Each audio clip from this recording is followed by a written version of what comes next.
여러분 민감한 주제입니다. 그렇죠? 네. 하나님의 섭리와 인간의 자유의지. 사실 성경에서 하나님의 섭리와 인간의 자유의지가 충돌되는 아주 잘 보여주는 지점이 에덴 동산의 선악과 사건입니다. 아까 얘기한 것처럼 괜히 만드셔가지고 이렇게. 근데 이 놀랍게도 사람이 선악과 나무를 보면서 하나님이 되고 싶은 욕구에 사로잡혀요. 이게 중요합니다. 뱀이 얘기하는 얘기가 진짜일지 아닐지 모르지만 아주 기가 막히죠. 너희 눈이 이걸 먹는 날에는 너희 눈이 밝아 하나님과 같이 되어. 야, 이거 기가 막힌 얘기죠. 그러면 안 먹어야죠. 하나님과 같이 된다는 말이 안 되잖아요. 어떻게 불경죄를 범할 수 있어요? 그런데 먹고 싶은 거예요. 사람에게 있는 자유의지가 무엇이고 그 한계가 어디까지인지를 보여주고 있는 겁니다. 그러니까 우리 인간을 하나님이 창조하실 때 주신 자유의지는 제한이 없습니다.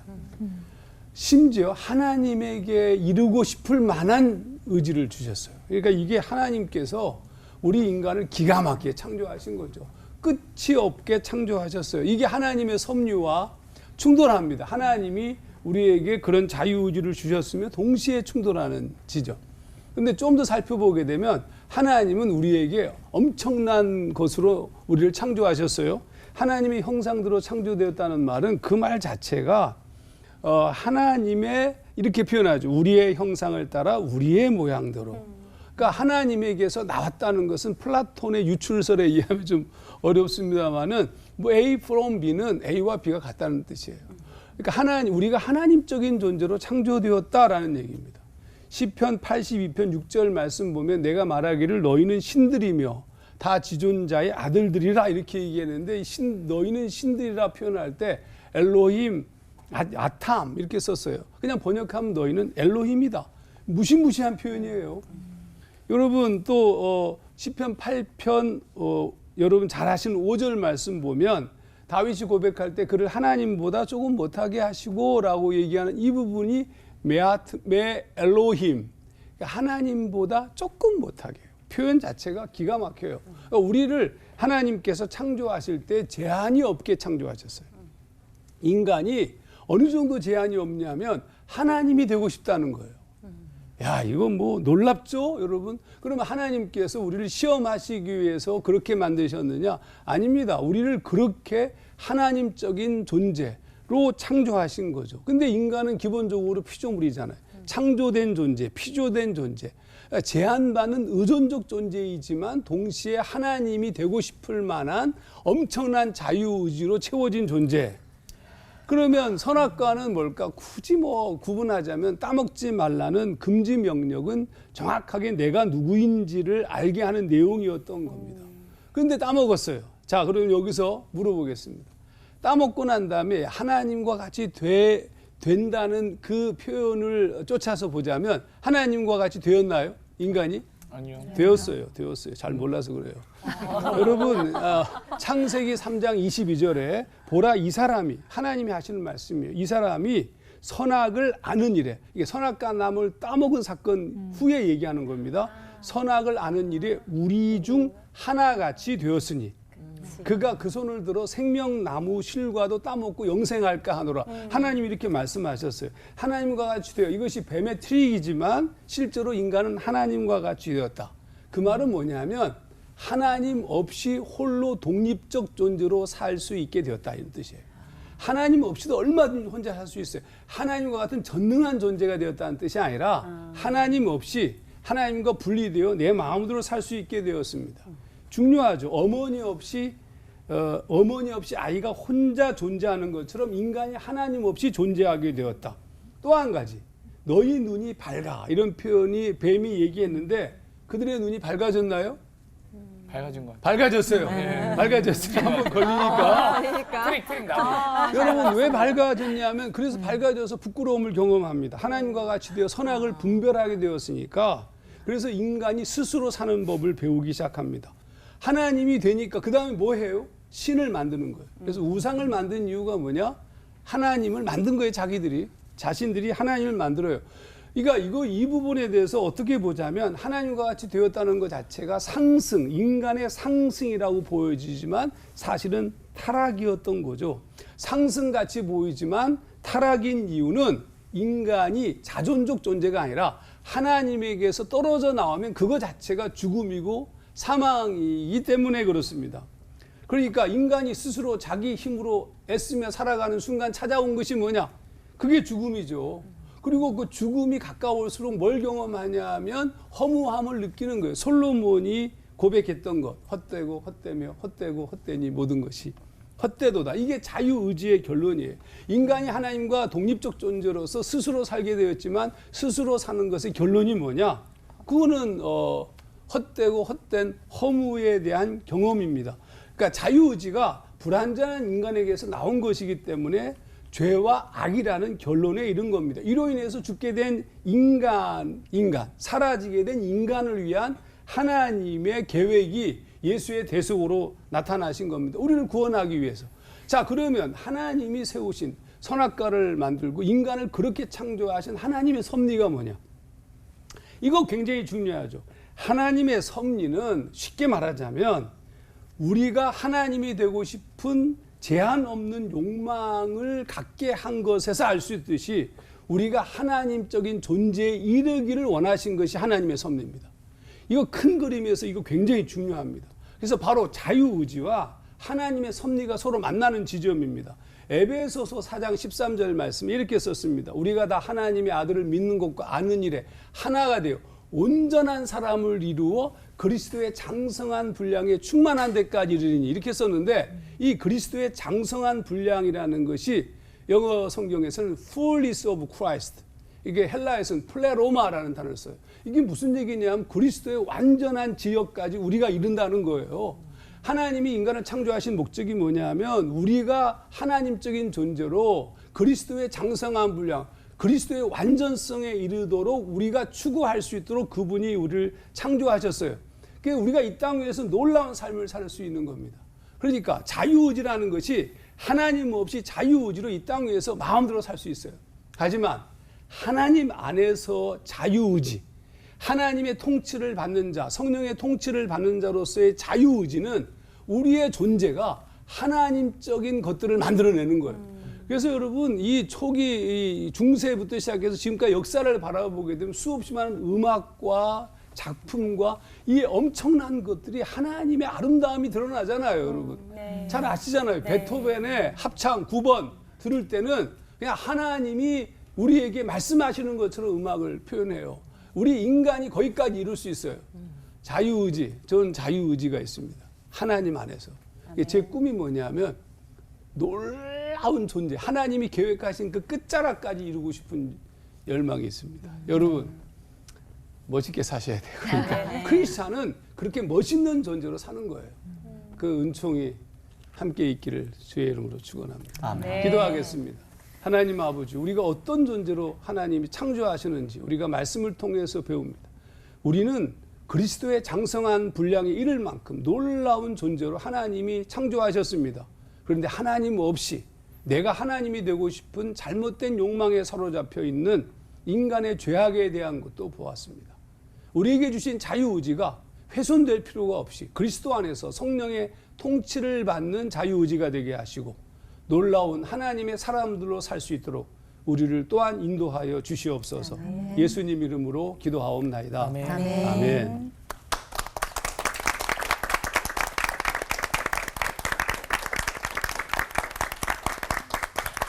하나님의 섭리와 자유의지라는 주제인데요. 지금 목사님은 자유의지 쪽에 많이 이렇게 강조점을 두셨는데, 살다 보면 하나님의 섭리와 인간의 자유의지가 충돌할 수밖에 없잖아요.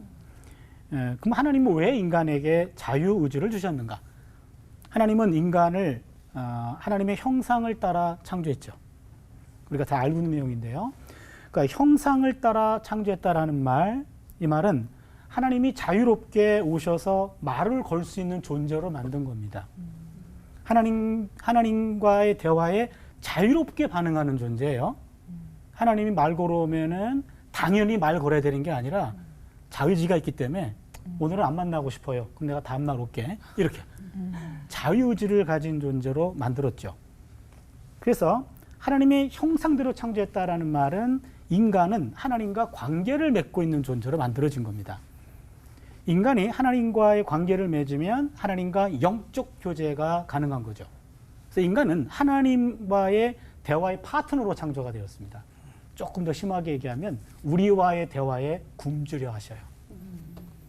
대화 상대적으로 만들었는데 대화해야죠. 그러면은 인간의 자유의지가 어떻게 사용되었는가? 하나님의 선한 의지와는 달리 죄의 통로가 됐어요. 인간은 하나님이 주신 자유의지를 가지고 뱀의 유혹에 넘어갑니다. 하나님과 교제하기를 소홀히 합니다. 거부합니다. 하나님의 진심을 의심합니다. 하나님을 거역했어요. 그래서 하나님이 되고자 하는 욕망에 사로잡혀 이제는 불순종하게 되었고 관계가 끊어집니다. 인간은 원래 하나님의 형상을 따라 창조되었는데 그 형상이 죄로 인해서 흐려지고 왜곡된 겁니다. 인간은 자존자가 아니라 의존자입니다. 인간은 하나님이 될 필요가 없어요. 인간은 인간일 때 가장 아름답습니다. 인간은 참 인간이 된다는 것은 바로 인간이 그냥 인간으로 머무는 거지 신이 되는 건 아니거든요. 그래서 인간이 이러한 본래성을 거부하고 창조주 하나님에 대한 독립 선포한 것, 그게 바로 죄가 되는 거죠. 그래서 인간은 자신의 의지를 가지고 있는 존재이기 때문에 바로 유혹에도 취약하고 결국에 유혹에 넘어가는 죄의 통로가 자유의지를 통해서 들어오게 되는 겁니다. 그렇다면 하나님의 섭리를 따른다는 것은 어떤 걸까? 이 자유의지와 섭리는 늘 긴장관계에 놓여 있습니다. 그러면 성경은 하나님의 형상으로서의 인간의 자유도 강조하지만 하나님의 섭리도 강조합니다. 이 섭리라고 하는 말은 삼위일체라는 말이 성경에 있나요, 없나요? 없죠. 삼위일체도 성경에 없는데 섭리라는 용어도 성경에 없습니다. 그렇지만 성경에 없음에도 불구하고 굉장히 중요한 개념이죠. 이 섭리라는 말은 하나님이 인간과 교회와 세계를 미리 정한 목적에 따라서 이끄는 의지다. 이렇게 정해요. 미리 정한 목적에 따라 이끄는 의지다. 그러기에 하나님의 섭리에 따른다라는 것은 우리 자신에 대한 하나님의 목적이 있다. 이걸 굳게 믿고 하나님이 내 삶 속을 찾아오셔서 나를 유지시켜주고 나를 인도하시고 내 삶 속에 참여하시는 것을 인정하는 겁니다. 요게 섭리를 받아들이는 거죠. 하나님이 허락하지 아니하시면 참새 한 마리도 땅에 떨어지지 않는다. 그런데 안 떨어지려면 참새도 날개짓은 해야 돼요. 그렇잖아요. 이 짓 정도는 해야지 안 떨어지지. 요 날개짓까지 거부했다가 떨어지는 겁니다. 이 참새의 날개짓이 하나님의 섭리를 인정하고 그리고 하나님의 섭리에 참여하는 우리의 모습이기도 하죠. 그러기에 잠언 16장 9절을 보니까 사람이 마음으로 자기의 길을 계획할지라도 그의 걸음을 인도하시는 이는 여호와시도다. 하나님의 섭리를 말합니다. 그럼 하나님의 섭리를 따를 때 은혜는 어떤 것들이 있을까? 우리가 하나님의 섭리를 다 알 수는 없습니다. 그렇기 때문에 늘 답답해요. 조급해합니다. 매달리며 간구합니다. 그런데 예수님의 겟세마네 기도를 보면은 하나님의 뜻과 나의 뜻이 다를 때가 있어요. 내 뜻대로 마옵시고 아버지 뜻대로 하옵소서. 이걸 보면 내 뜻과 하나님의 뜻, 내 의지와 하나님의 섭리가 일치하지 않을 때 그때 우리는 하나님 뜻대로 하십시오 라고 얘기합니다. 사도 바울이 로마서 8장 28절에서 모든 것이 합력하여 선을 이룬다 그랬습니다. 그래서 기독교인들의 삶은 섭리의 하나님과 자유로운 인간이 함께 만들어가는 세상이에요. 하나님의 섭리를 믿는 사람들은 그래서 기도합니다. 근데 그 기도가 하나님의 섭리를 바꿀 수는 없어요. 그런데 자기 자신의 마음은 바꿀 수 있습니다. 이것이 은혜입니다. 하나님의 섭리를 따를 때 은혜는 딴 게 아닙니다. 내가 그토록 바랬던 것, 그것이 욕심이에요. 욕망이에요. 이거를 깨닫고 내려놔요. 그리고 마음의 평안을 찾아요. 그리고 누려요.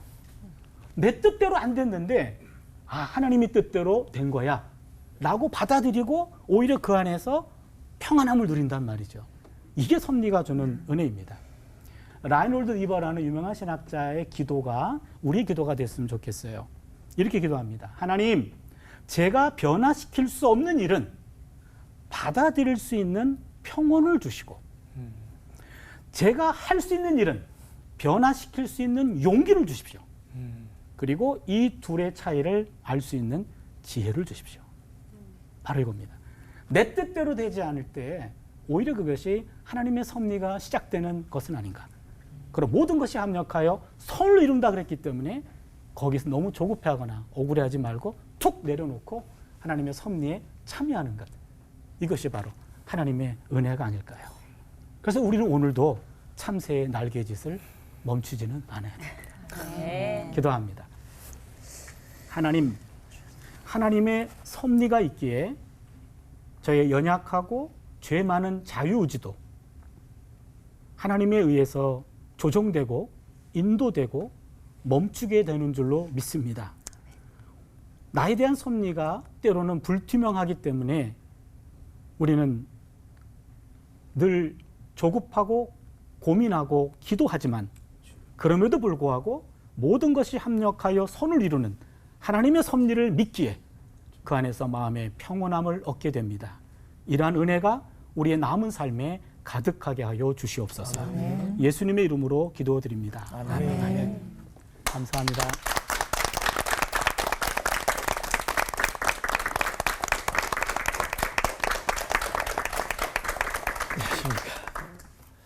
왜 섭리와 자유의지 두 가지를 다 주셔서 우리를 이렇게 곤란하게 만드는지 제 나름대로 정답을 드릴까요? 둘 다 사랑 때문에 그래요. 섭리는 우리 청구사님 말씀하셨던 것처럼 하나님께서 우리에게 이미 정하신 목적과 계획이에요. 하나님 우리 아버지세요. 그죠? 그 아버지는 우리한테 항상 좋은 걸 주시려고 해요. 그게 섭리예요. 그러니까 사랑해서 좋은 것을 정해 놓으셨고, 그러니까 그것을 우리는 비전이다, 사명이다, 소명이다, 인생의 목적이다, 궁극적으로는 구원이다. 그러니까 하나님 우리에게 좋은 것들로 인도하시려는 최종의 목적을 정해 놓으셨고, 두 번째 자유의지 주신 것도 사랑이에요. 그러니까 사랑은, 그러니까 자유의지는 사랑에 연결된 단어예요.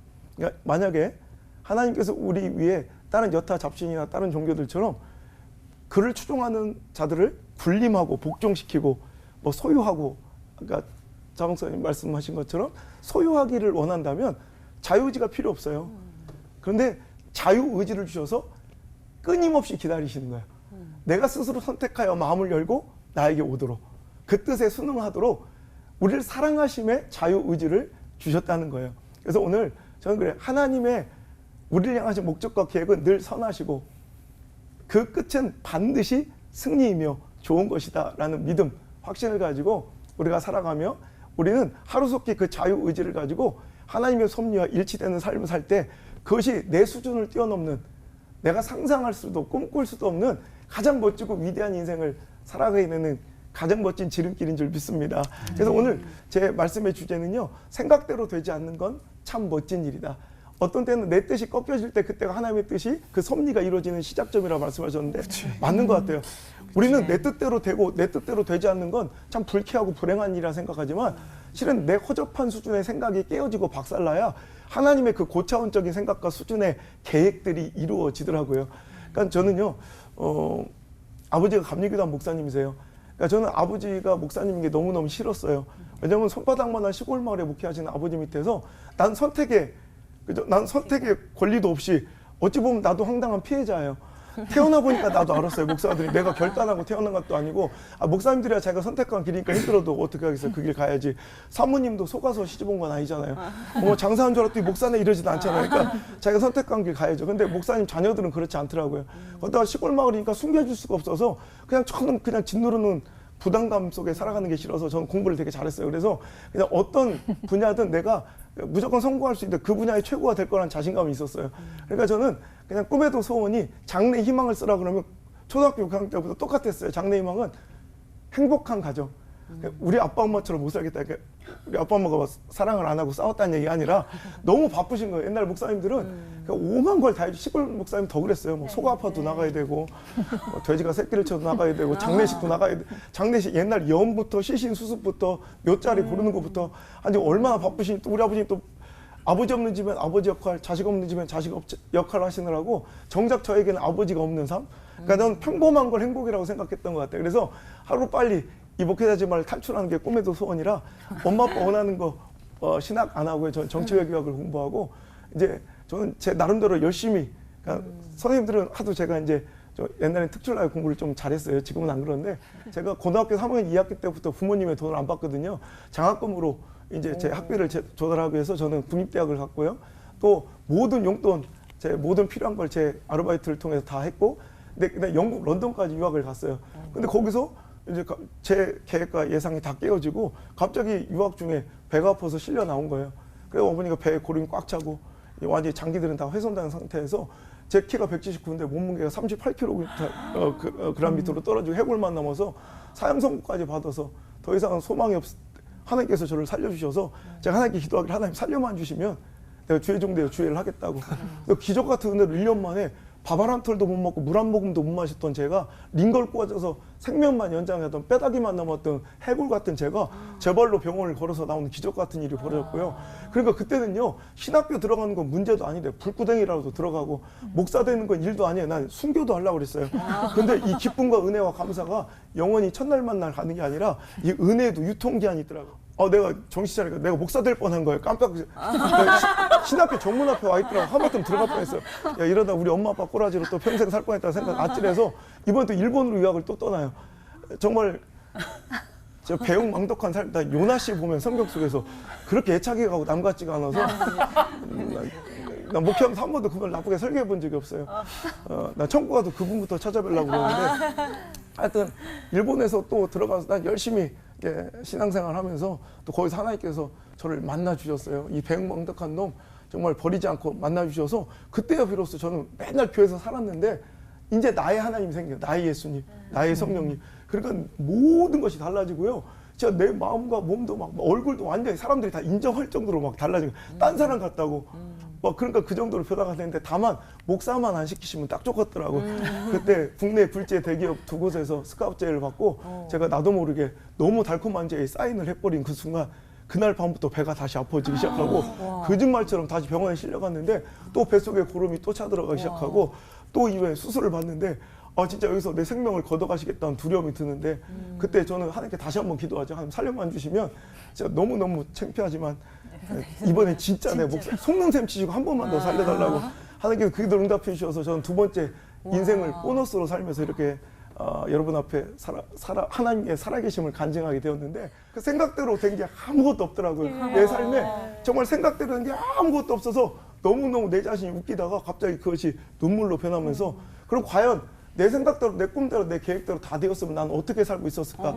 그래서 저는 아마 명문대에 나와가지고 아마 대기업의 부장쯤 돼 있겠더라고요. 그럼 속고 살았겠죠. 그게 내 인생의 가장 큰 행복인지. 그런데 지금 제가 누리는 행복과 하나님께서 사용하신 이 존귀함, 정말 이 풍족함은 정말 어떤 것도 비교할 수 없는. 그래서 그 웃음소리가 눈물로 바뀌면서 그날 제가 막 주머니에서 메모지를 꺼내서 쓴 제목의 책이 바로 요 같은 제목의 책입니다. 생각대로 되지 않는다는 건 참 멋진 일입니다.